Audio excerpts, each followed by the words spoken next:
दुनिया में सबसे ज्यादा जिंदगी पाने वाली शख्स एक फ्रेंच औरत थी, जीन कैलमेंट, जो 122 साल और 164 दिन तक जिंदा रही।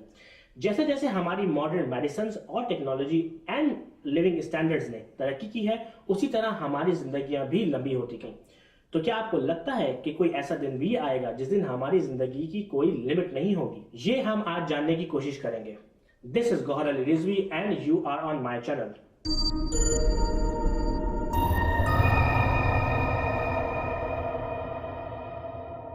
कुछ साइंसदानों का ख्याल है कि यह मामला अफसानों से कहीं आगे है। इस बात को समझने के लिए कि इंसान किस तरह हमेशा के लिए जिंदा रह सकता है, उससे पहले हमें यह समझना होगा कि एजिंग यानी कि बूढ़ा होना क्या है। बहुत से लोगों का मानना है कि एजिंग बहुत ही पेचीदा अमल है, लेकिन यह बहुत ही सादा सा अमल है। बुनियादी तौर पर एजिंग यानी कि बूढ़ा होना जिंदा रहने का एक साइड इफेक्ट है।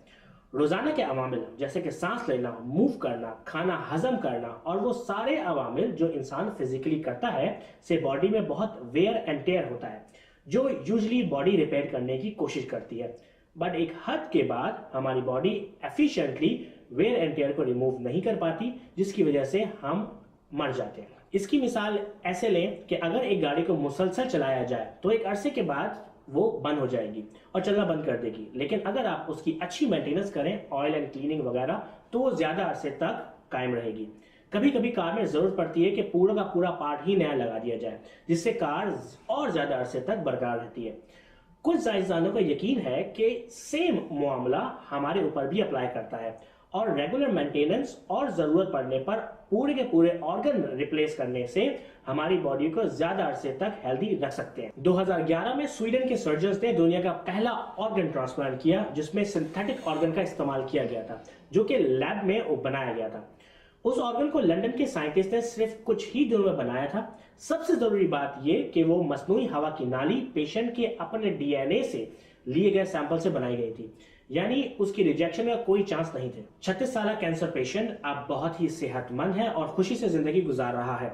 साइंटिस्ट अब इसी तरीके पर काम करके और भी पेचीदा ऑर्गन्स बना रहे हैं, जैसे कि इंसानी दिल, फेफड़े, और वो पेशेंट गोई करते हैं कि अगले 10 सालों में कमोबेश इंसानी जिस्म के हर ऑर्गन को लैब में ऑर्डर पे तैयार किया जा सकेगा, और वो भी बगैर किसी डोनर के। लेकिन इंसानी लाफानियत की झलक अब बहुत से अवामिल में नजर आती है। बायोजेरोंटोलॉजिस्ट मारियो करियाडजीस का ख्याल है कि लाफानियत इर्तिका का आखिरी बाब है, यानी immortality is the consequence of evolution. उसकी थ्योरी बताती है कि एवोल्यूशन से इंसानी दिमाग एक दिन इतने पेचीदा हो जाएंगे कि वो अपने जिस्म को बहुत ही लंबे अरसे तक जिंदा रख सकेंगे, बट इसमें अभी हजारों साल लगेंगे। लेकिन अगर आप कोई जल्दी का सोल्यूशन ढूंढ रहे हैं तो आप बहुत सरप्राइज होंगे कि इस मामले पर जरूरत से ज्यादा रिसर्च हो रही है।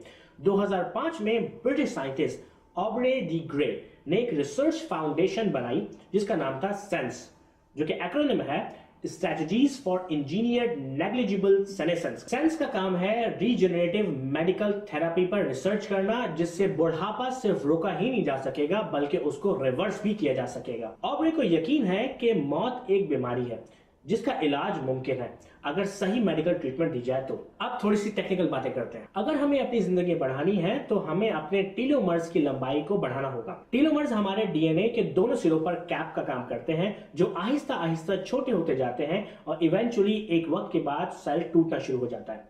तो जवाब सिंपल हुआ, अगर हम कोई जादुई गोली बना लें जो टीलोमर्स को और लंबा कर दे तो हमें एजिंग प्रोसेस को रोकने के साथ साथ उसको रिवर्स भी कर सके। ऑब्रे का यह भी मानना है कि सिर्फ अगले 25 सालों में एज प्रिवेंटेटिव मेडिसिन भी अवेलेबल होंगी। लेकिन ऑब्रे डी ग्रे वाहिद साइंटिस्ट नहीं है जो कि हमेशा तक जिंदा रहना चाहता है। Scientist and director of engineering at Google, रे कुर्जवेल, जो कि एक जाना माना फ्यूचरिस्ट है, ने बहुत सी टेक्नोलॉजीज को एक्यूरेटली प्रिडिक्ट किया है। चूंकि हमारी जीन्स और कंप्यूटर की रिसर्च बहुत ही तेजी से बढ़ रही है, रे ने एक बहुत ही जरूरतमंदाना पेशेंट गोई की कि सिर्फ अगले 20 सालों में इंसान सुपर एडवांस माइक्रोस्कोपिक नैनोमोड्स बना लेगा, जो हमारे जिस्म में मिलियंस की तादाद में डाले जाएंगे, और वो वही काम करेंगे जो इंसानी खून करता है, लेकिन इंसानी खून से 1000 गुना बेहतर, जिससे हमारा जिस्म 100% इन्फेक्शन फ्री रहेगा और हमारे ऑर्गन्स या किसी भी इंजरी को ऑलमोस्ट फौरन रिपेयर किया जा सकेगा। रे यहीं पर नहीं रुका। उसने फर्दर पेशन गोई की कि उन नैनोबॉट से हम बेहतर काम भी कर सकेंगे, जैसे घंटों तक स्कूबा डाइविंग बगैर ऑक्सीजन मास्क के, या किसी भी बुक को पढ़ना सिर्फ घंटों में। नैनो टेक्नोलॉजी की सलाहियतें लामहदूद हैं। इसमें ज्यादा वक्त नहीं लगेगा कि जब नैनो टेक्नोलॉजी या नैनोबॉट्स हमारी जिंदगी का एक अहम हिस्सा होंगे, जिससे हमारा रहन सहन सब कुछ बदल जाएगा। और हाँ, अगर ये सारी रिसर्च सही ना निकली या फेल हो गई तो एक और ऑप्शन है, मौत के बाद अपने आप को दफनाने के बजाय जमा दें। यस, जमा दें। और उम्मीद करें कि जब कुछ अरसे बाद टेक्नोलॉजी इतनी एडवांस हो जाएगी कि आपको निकाला जाए और फिर से जिंदा किया जाए। इस प्रोसेस को क्रायोनिक्स कहते हैं। आप लोगों ने इसको सिर्फ मूवीज में देखा होगा, but this is real. Yes, this is real. इस प्रोसेस के दौरान आपकी बॉडी को लिक्विड नाइट्रोजन से रेफ्रिजरेट किया जाता है और आपके ब्लड को क्रायो प्रोटेक्टेंट फ्लूइड से रिप्लेस कर दिया जाता है, ताकि ब्लड आइस क्रिस्टल ना बना सके और ऑर्गन डैमेज ना हो। देन बॉडी को एक स्टील कंटेनर में रखा जाता है -196 डिग्री सेंटीग्रेड पर। आपको सुनकर हैरानी होगी कि ऑलरेडी 250 से ज्यादा बॉडीज को इसी तरह से प्रिजर्व किया गया है और तकरीबन 1000 लोगों ने इस प्रोसीजर्स की एप्लीकेशन दे रखी है। लेकिन ये सस्ता नहीं। एक पूरी बॉडी को प्रिजर्व करने में तकरीबन $2 लाख चाहिए, यानी पाकिस्तानी तकरीबन 2 करोड़ रुपए। लाफानियत की ये सारी मालूमात बहुत ही एक्साइटिंग लगती है और ये हमारी सोच से भी ज्यादा करीब नजर आती है। लेकिन उस वक्त क्या होगा जब कुछ खास लोग मरने से मना कर देंगे?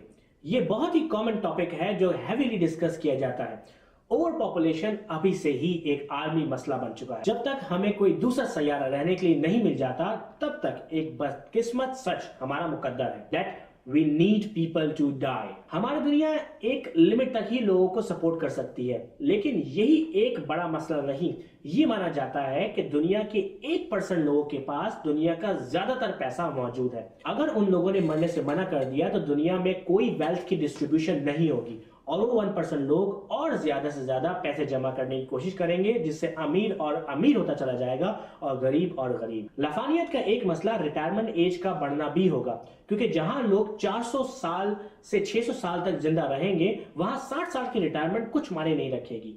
ये बात उन लोगों के लिए तो अच्छी साबित होगी जो प्रीमियम या लग्जूरियस जॉब करते हैं, लेकिन तस्वुर करें कि एक ही दुकान पर 500 साल तक वेटर की जॉब करना या किसी साइकिल शॉप पर 600 साल तक साइकिल को रिपेयर करना।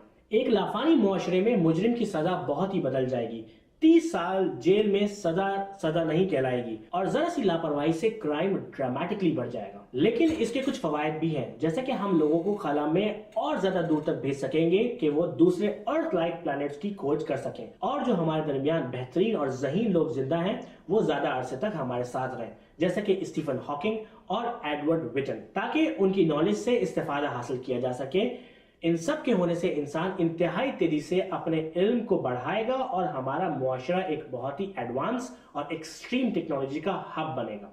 आज का सवाल आज ही की वीडियो से, डीएनए के दोनों सिरों पर जो कैप करते हैं उसको क्या कहते हैं? सवाल का जवाब कमेंट्स में लिखें और अगर याद नहीं है तो वीडियो फिर से देख सकते हैं। इस वीडियो का मकसद किसी रिलीजियस पर्सन को हर्ट करना नहीं है। मैं बिल्कुल डिनाई नहीं कर रहा हूं कि मौत हमें नहीं आएगी, मौत हर शख्स को आनी है, लेकिन बुढ़ापे की वजह से मौत का इलाज मुमकिन है। It really takes a lot of efforts to make such videos. It's not only me who works on these videos, so I would love if you guys would like my page, subscribe me on my YouTube channel and share my video. That would really help. इसके साथ मेरी recommended video भी देख लें, जिसमें मैंने Einstein के बारे में बहुत ही दिलचस्प बातें बताई हैं, जिसमें मैंने उसकी बीवी के साथ उसके झगड़े भी शामिल किए हैं।